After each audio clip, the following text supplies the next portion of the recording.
大家平安。今天我们在家会族要读传道书的第7章19到29节。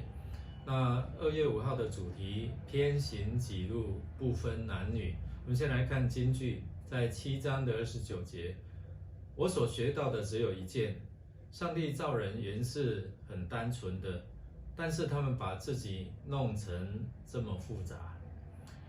这段经文分为4个部分，就是19到20节提到智慧使人有能力，但是我们世人仍然无法避免犯罪。那第二部分是21到22节，就是提醒我们不要太在乎别人说的话，因为有时候我们跟他们一样会乱说话咒诅人。那第3部分也是提醒我们，最高的智慧难以获得，而且谁能够完全明白呢？最后一个就是25到29节，那作者在研究寻求智慧，仍然无法解答各样的问题。那唯一找到的就是上帝出于他自己的心意来造人，那人却寻求各样的方式来脱离原来上帝所设定的这些的原则。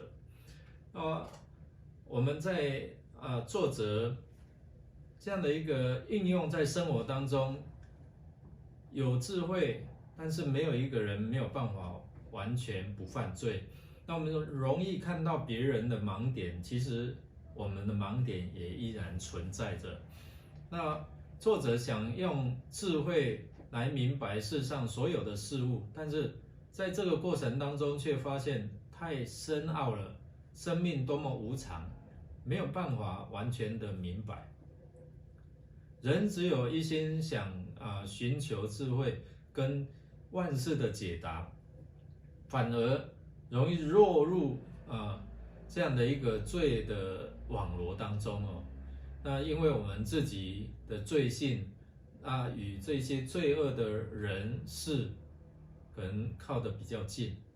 那这段作者结论就是说，在他寻求智慧、明白整个事情的过程当中，只有一件事情是确定的，就是上帝出于正直来创造人，而人失了这样的准则，将上帝正直的心意变得比较复杂。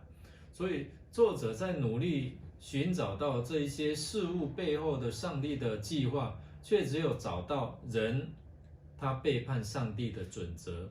所以提醒我们凡是要回到上帝的准则，才能够不犯罪，那才能够让我们不至于自作聪明，聪明反被聪明误。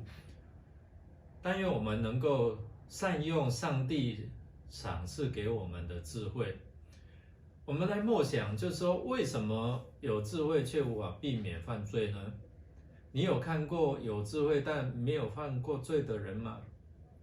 分享一下你对这一句话的看法。你同意传道书的作者说，上帝创造人原本是很单纯的，是人自己把自己弄得这么复杂？你是基于什么样的经验或者是观察来回应作者的话？愿上帝赐福你活出他所赏赐给你的智慧。我们一同来祷告。是给我们智慧的天父上帝，帮助我们能够真正明白你创造我们的生命价值跟意义，也让我们能够时常的谦卑来寻求，让我们真的是照着您的心意来活出你要我们活的样式。我们这样祷告，靠耶稣基督得胜的名求，阿们。祝福我们有美好的一天。